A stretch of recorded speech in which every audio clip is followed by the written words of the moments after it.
오늘 포항미등교회는 본당에서 어른들이 예배를 드리고 유모실에서 예배 드리는 영화도 있고 교육관에서 예배 드리는 동일한 시간에 중고등부 그리고 아동부 아이들이 있습니다.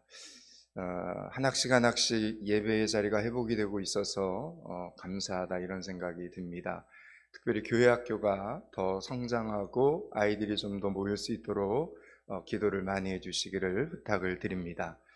그리스도인들은 병든 자를 위해서 기도를 참 많이 합니다. 아프지 않으면 참 좋겠는데 그래도 아프면 병원에 가서 치료를 잘 받아야 합니다. 제가 모친 병 때문에 서울의 유명한 병원에 가서 예약을 하고 검사를 하면서 놀란 점이 세 가지가 있었습니다. 첫째는 병원의 크기에 놀랬고 병원 시설들이 정말 어마어마하게 좋아서 놀랐습니다.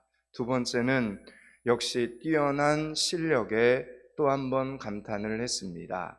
세 번째 가장 놀라웠던 점은 간호사들의 친절함이었습니다. 우리가 병원에 갈 때는 누구나 가난한 마음으로 혹시 큰 병이면 어쩌나 하는 두려운 마음으로 갑니다.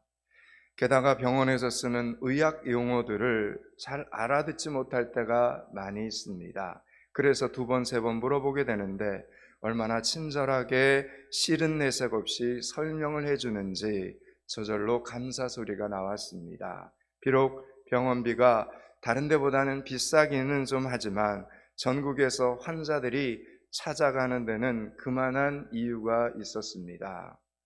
여러분은 어떻습니까? 여러분이 다니는 병원은 친절합니까? 저는 병원이 좀 더 친절해져야 한다고 생각합니다. 그러나 여러분, 병원만 친절해져야 하는 것은 아닙니다. 교회는 이 세상에서 가장 지친 영혼들이 오는 장소입니다. 어쩌면 포항미등교회 성도들의 가장 약한 부분이 바로 성도의 교제가 아닌가 싶었습니다. 거짓과 오해와 부정적인 언어 사용과 판단이 난무했던 때가 많습니다. 작년 한 해 이 일로 교회 전체가 회개하며 기도를 많이 했습니다. 그리고 결단했습니다. 그랬더니 하나님께서 2023년 포항미등교회 표요를 사람에게는 진심, 하나님께는 전심인 교회로 정하도록 해주셨습니다. 여기에 네 가지 세부 사항이 있습니다. 연초에 제가 이 네 가지를 말씀을 드렸는데 혹 기억이 나시는지 모르겠습니다. 첫째는 웃음으로 인사하는 성도입니다. 여러분, 교회 오실 때는 잘 웃으셔야 됩니다. 함께 웃으면서 웃음의 바이러스를 주변 사람들에게 확산시키고 그리고 교회 밖으로 확산시켜 나가야 됩니다. 두 번째는 장점을 진심으로 칭찬해주는 성도들이 되어야 됩니다. 단점보다는 장점을 먼저 보고 그 사람을 칭찬해줄 수 있는 그리스도인이 되어야 합니다. 세 번째는 희생할 줄 아는 성도들이 되어야 됩니다. 특별히 교회에 어떤 경조사가 있을 때 시간을 내셔야 됩니다. 특별히 중직들은 시간을 기꺼이 내셔야 됩니다. 그런 자리에 가셔서 시간을 투자하시고 위로해 주셔야 됩니다. 네 번째, 이름을 기억해 주는 성도가 되어야 됩니다. 여러분, 지난주에 우리 포항미등교회 새로 등록한 두 분이 계시는데 여러분, 그 두 분의 이름을 혹 알고 계십니까? 그런 분들의 이름을 기억하시고 여러분의 기도의 골방에서 열심히 기도해 주셔야 됩니다. 등록하신 지 한 달, 두 달이 됐는데도 이름을 몰라서 여러분 그냥 고개만 숙이고 그러면 안 됩니다. 이름을 기억하셔야 됩니다. 주보를 잘 보시고 지난주에 어떤 분이, 지지난주에 어떤 분이 믿음교회에 등록을 하셨는지, 올 한 해 포항미등교회에 어떤 분들이 등록을 하셔서 지금 예배의 자리에서 함께 신앙생활하고 있는지 그분들의 이름을 찾으시고 기억하셔서 열심히 여러분 기도의 골방에서 기도해 주셔야 됩니다. 이 네 가지가 한꺼번에 어려우면 그 중에 한 가지라도 먼저 실천하는 믿음의 성도들이 되실 수 있기를 축복합니다. 앞으로 남은 6개월 동안 사람에게는 진심, 하나님께는 전심인 교회라는 이 표현을 다시 한번 붙잡고 하나님 앞에 큰 칭찬을 받는 포항믿음교회 모든 성도들이 되실 수 있기를 축원합니다. 오늘 본문에 등장하는 수넴 여인에게는 귀한 아들이 하나 있었습니다. 이 세상의 모든 자식들이 다 귀한 자식들이지만 이 아들은 좀 더 특별했던 것 같습니다. 왜냐하면 더 이상 출산을 기대할 수 없는 죽은 자 같은 자의 몸에서 하나님의 기적으로 낳은 아들이었기 때문입니다. 그런데 어느 날 갑자기 이 아이가 쓰러집니다. 이유도 알 수 없이 아이고 머리야를 외치다가 어머니 품에서 죽었습니다. 여러분, 우리가 다 믿음을 붙잡고 사는 사람들이지만, 하나님의 말씀을 붙잡고 사는 사람들이지만, 여러분, 기도를 우리가 열심히 하는 것도 아직 목숨이 붙어 있을 때 하는 것 아닙니까? 아직 숨이 붙어 있을 때에는 그래도 작은 신락 같은 소망이라도 붙잡고 기도할 수 있는 것 아니겠습니까? 그러나 죽음을 맞이하고 나면 더 이상 기도할 생각을 할 수가 없습니다. 죽고 나면 모든 거 다 포기하고 맙니다. 그런데 여러분, 오늘 이 수넴 여인은 분명히 자기 아들의 목숨이 끊어진 것을 두 눈으로 보았음에도 불구하고 엘리사 선지자에게로 달려갑니다. 그리고 기필코 그 죽은 아들을 다시 살려내는 장면이 나옵니다. 여러분, 이것은 놀라운 믿음이라고 해야 될까요? 아니면 놀라운 모성애라고 말해야 될까요? 둘 다 맞습니다.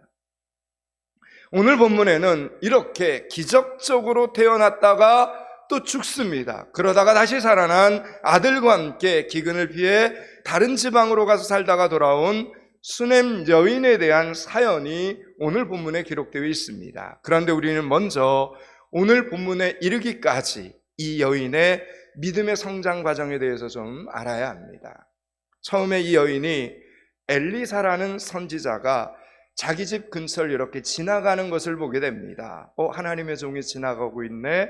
그래서 한 끼 식사를 대접하고 싶다는, 섬기고 싶다는 생각을 했습니다. 이럴 때까지는 아주 그냥 누구나 생각할 수 있는 평범한 믿음입니다.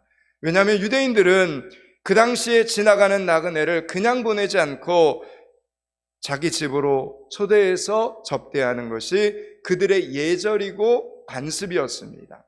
아브라함이 그랬고 롯이 그랬습니다. 수넴 여인의 처음 믿음은 그 당시의 관습과 상식을 벗어나지 않은 아주 평범한 그냥 그런 믿음이었다는 겁니다. 그러다가 여러분, 그 믿음이, 그 평범한 믿음이 자기 집 담 위에 게스트하우스를 만들어 드리는 믿음으로 성장을 하게 됩니다. 그런데 여러분, 이 게스트하우스에서 어마어마한 비밀이 발견이 됩니다. 성경에는 무심한 듯 작은 방에 침상과 책상과 의자와 촛대를 두었다라고만 기록하고 있습니다. 그러나 여러분, 이 단어들은 보통 집안에 들여놓는 생활기구를 표현하는 단어들이 아닙니다. 놀랍게도 하나님의 성전에서 쓰이는 성전기구를 표현하는 단어들이었습니다. 출애굽기 25장에 보면 하나님께서 모세를 통하여 성막을 만들라고 명령을 하실 때 성소에 갖춰야 할 성전 기구들에 대한 설명들이 하나씩 나옵니다. 그와 똑같은 히브리어 단어의 성전 기구들로 엘리사의 방을, 게스트하우스를 작게 꾸민 겁니다. 그러니까 한마디로 오늘 본문에 등장하는 이 수넴 여인은 이곳을 무엇이라고 생각했던 것입니까? 그렇습니다. 성전을 그녀의 집에 지은 겁니다. 지금 우리식으로 표현하자면 가정교회를 지은 겁니다. 상가 건물에 상가교회를 짓는 것처럼 자기 집 옥상에 가정교회를 작게 지은 겁니다. 자, 그러면 구약의 시대에 어떻게 이런 발상을 하게 되었느냐를 살펴보아야 합니다. 그러면 이 당시 이스라엘 나라는 남북으로 나눠져 있었습니다. 남유다와 북이스라엘로 나누어져 있는 상황입니다. 그런데 이 수넴이라는 이 땅은 북이스라엘에 속해 있었고 성전은 남유다 땅인 예루살렘에 있었습니다. 때문에 북이스라엘 백성들은 남유다에 있는 성전에 갈 수가 없게 되어버린 겁니다. 모든 유대인들은 1년에 적어도 3번, 유월절, 오순절, 초막절에는 반드시 하나님의 성전에 절기를 지키러 가야 하는데 북이스라엘 사람들은 예루살렘으로 갈 수가 없는 상황이었습니다. 북이스라엘의 왕들은 자기 나라 백성들이 남유다로 예배드리러 갔다가 혹시 돌아오지 않을까 봐 두려웠습니다. 그래서 그들 나름대로 만든 대책이 예루살렘에 있는 성전 대신에 베델과 단 사이에 커다란 제단을 쌓고 커다란 금송아지 상을 휘황찬란하게 만드는 것이었습니다. 이 빛나는 금송아지 상의 제사를 지내면 하나님께 제사를 지내는 것이니 그렇게 하라 명령을 내린 겁니다. 북이스라엘에 사는 백성들은 절기를 지키기는 지켜야 하는데 남유다로 갈 수는 없으니까 남유다로 가서 예루살렘 성전에서 예배를 드려야 되고 절기를 지켜야 되는데 그럴 수는 없으니까 울며 겨자 먹기로 베델과 단 사이에 가서 제사를 드리는 겁니다. 그러면서 뭔가 죄 짓는 그 기분을 떨쳐버릴 수가 없었습니다. 그러던 차에 엘리사 선지자에게 하나님의 말씀을 들은 겁니다. 엘리사 선지자가 하나님의 말씀을 전해줄 때 수넴 여인은 그 선지자를 통해서 주의 종을 통해서 하나님의 말씀을 전해받을 때 자기 가슴 속에서 뭔가 회개의 영이 터져 나오는 겁니다. 기쁨의 영이 튀어나오는 것을 느끼게 됩니다. 감사와 지혜가 그녀의 마음속에서 막 솟아나오는 것을 선지자의 말을 듣는 중에 느끼게 됩니다. 꼭 예루살렘 성전에서 예배를 드릴 때 느꼈던 그 은혜와 감동이 그녀의 온몸에 막 밀려 들어오는 것이었습니다.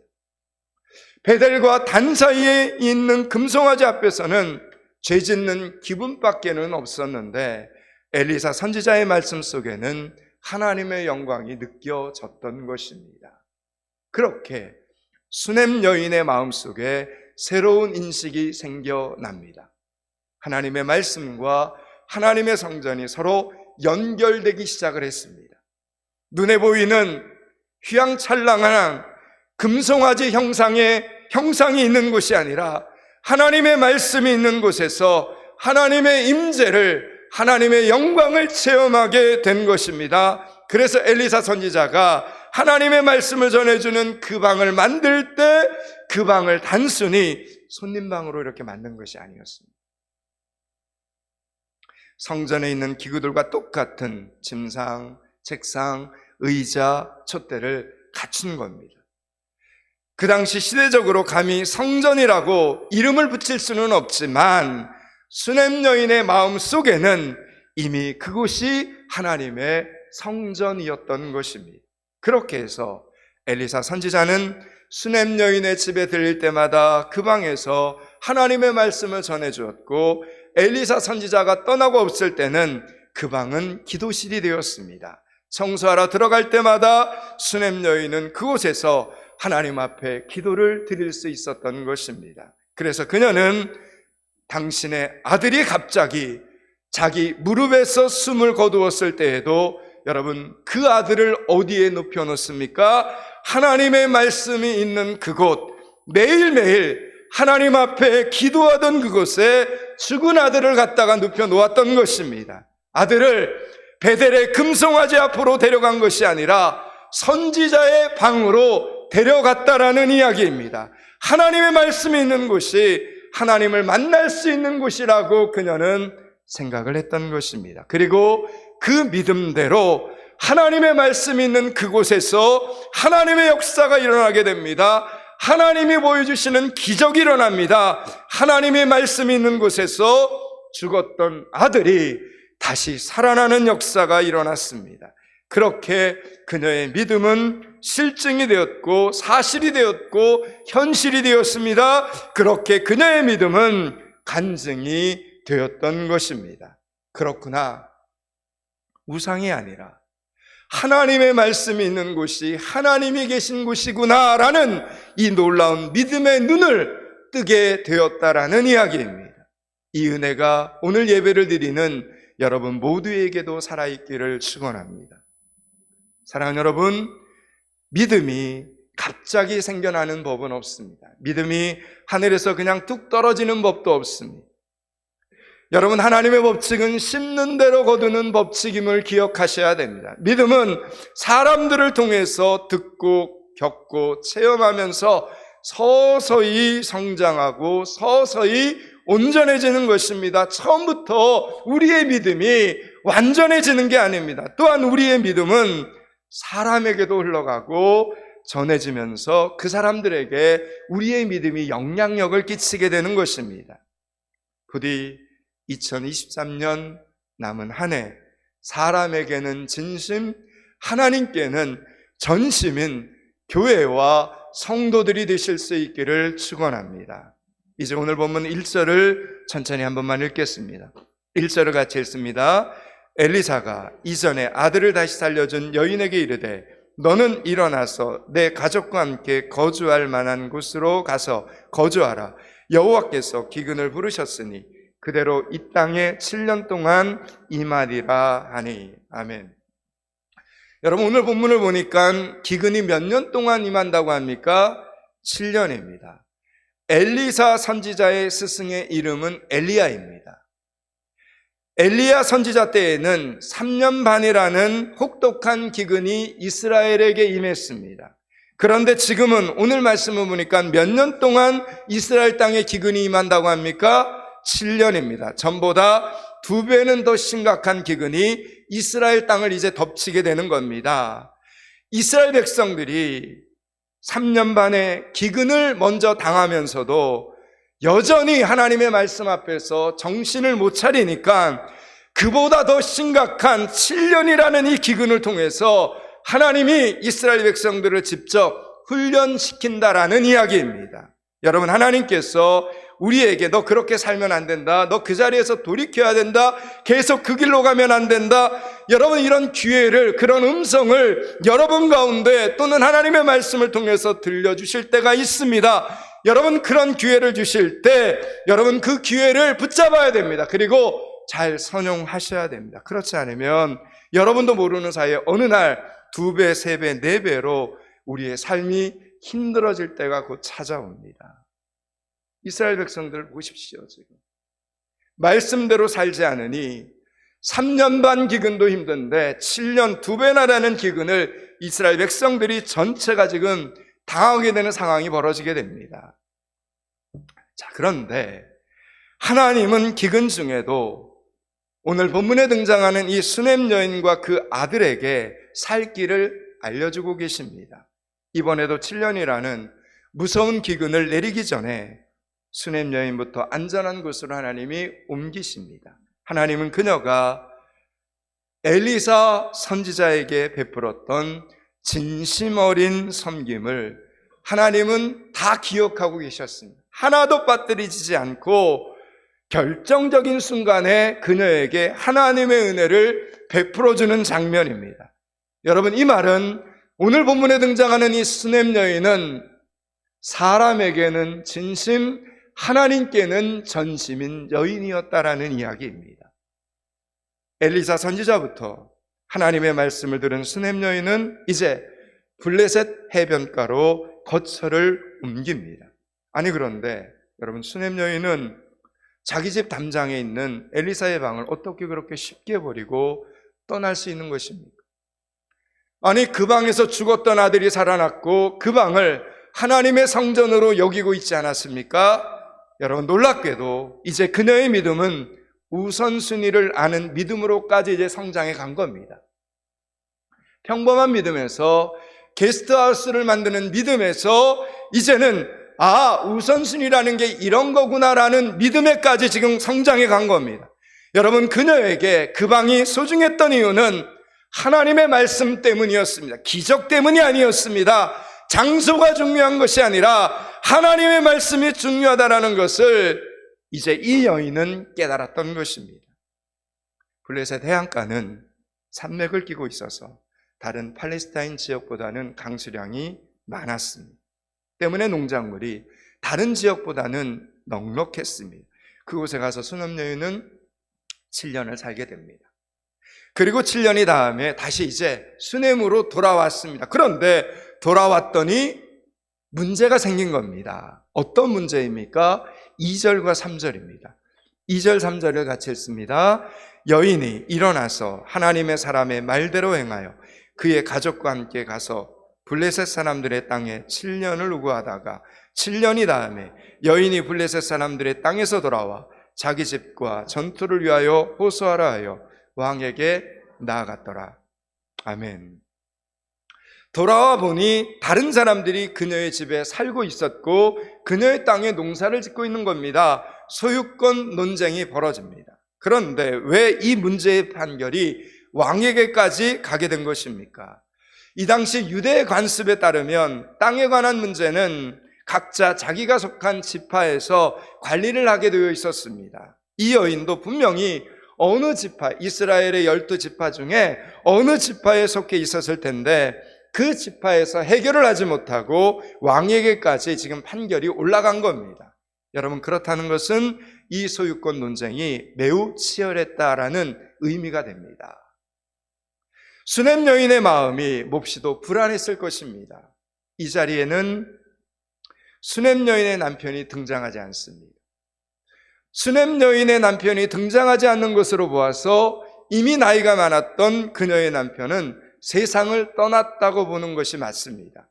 그런데 집안을 대표해서 소유권과 재산상의 권리를 강력하게 주장해서 다시 찾아와야 할 아들은 아직 어린 상태입니다. 그러나 오늘 본문을 보니 수넴 여인은 절대로 혼자가 아니었습니다. 4절 5절을 한번 읽겠습니다. 4절 5절을 같이 읽습니다. 그때 왕이 하나님의 사람의 사환 게하시와 서로 말하며 이르되 너는 엘리사가 행한 그 모든 일들을 내게 설명하라 하니 게하시가 곧 엘리사가 죽은 자를 다시 살린 일을 왕에게 이야기할 때에 그 다시 살린 아이의 어머니가 자기 집과 전투를 위하여 왕에게 호소하는지라 게하시가 이르되 내 주 왕이여 이는 그 여인이요 저는 그의 아들이니 곧 엘리사가 다시 살린 자니이다 하니라. 왕 아멘. 여러분, 오늘 왕은, 이 본문에 등장하는 왕은 엘리사 선지자가 두렵고 놀라웠습니다. 왜냐하면 한순간에 아람 군대를 장림으로 만들어버리는 능력이나 그 무시무시한 사마리아 성의 기근을 해결해내는 이 신통한 예언의 능력을 경험하면서 엘리사 선지자에 대해서 좀 더 알고 싶어졌습니다. 그래서 오늘 게하시, 엘리사의 사환이었던 게하시를 불러서 그동안의 일을 꼬치꼬치 캐묻고 있는 바로 그때였습니다.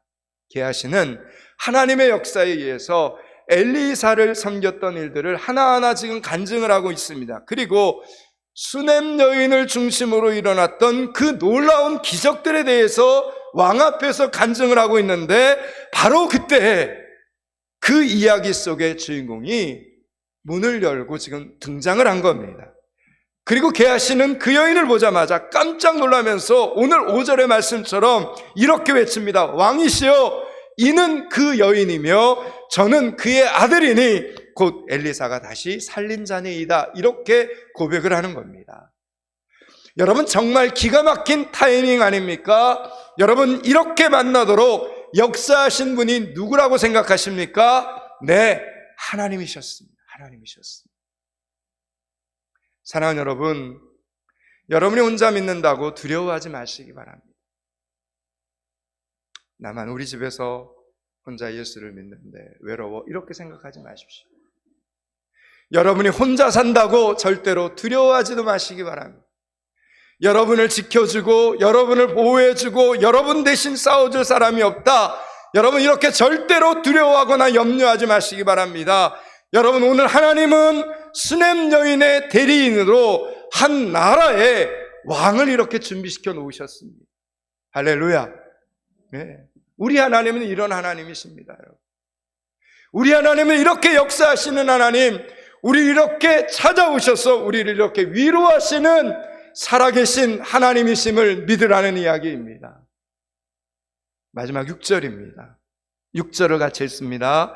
왕이 그 여인에게 물으매 여인이 설명한지라 왕이 그를 위하여 한 관리를 임명하여 이르되 이 여인에게 속한 모든 것과 이 땅에서 떠날 때부터 이제까지 그의 밭에 소출을 다 돌려주라 하였더라. 아멘.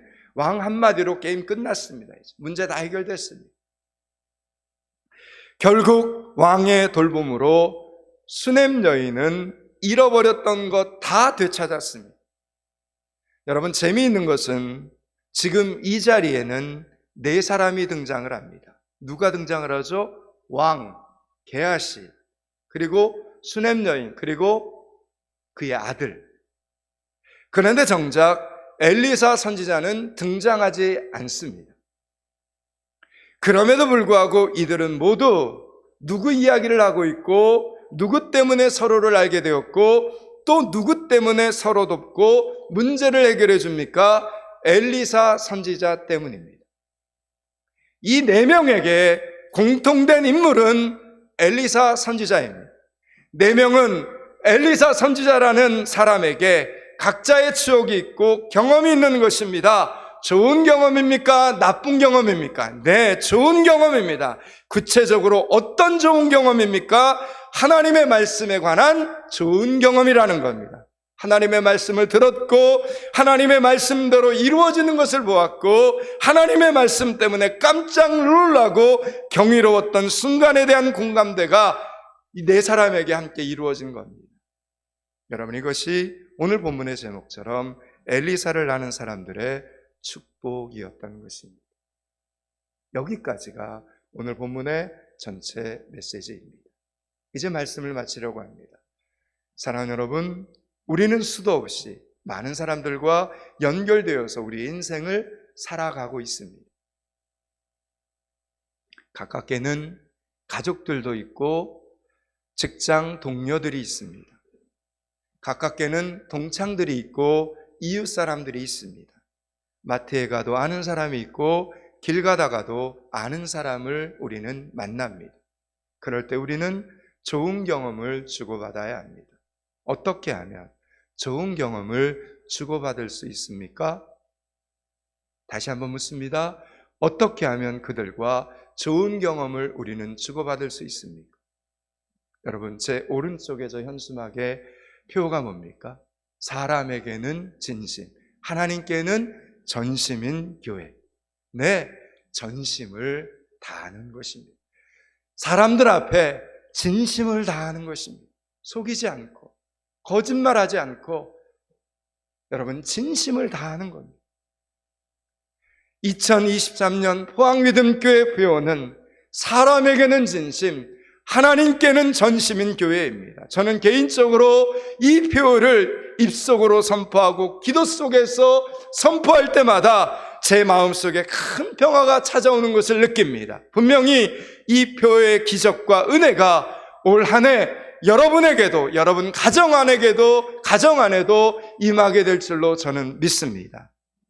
특별히 이번 한 주간 여러분이 오고 가며 만나는 사람들에게 진심으로 대하면서 오늘 본문에 등장하는 이 수넴 여인처럼 기적의 놀라운 간증을 만들어가는 여러분들이 되시기를 주님의 이름으로 축원합니다. 기도하겠습니다. 하나님, 2023년 남은 한 해 서로 좋은 경험, 아름다운 경험, 행복한 경험을 주고받는 성도들이 되게 하여 주시옵소서. 진심으로 좋은 경험을 주고받는 성도들이 되게 하여 주시옵소서. 수넴 여인처럼 진심과 전심으로 하나님의 기적을 만들어가는, 하나님이 주시는 부흥을 만들어가는 교회와 성도들이 되게 하여 주시옵소서. 2023년 하반기에도 사람에게는 진심, 하나님께는 전심인 교회와 성도들이 되게 하여 주시옵소서. 예수 그리스도 이름을 받들어 기도드리옵나이다. 아멘.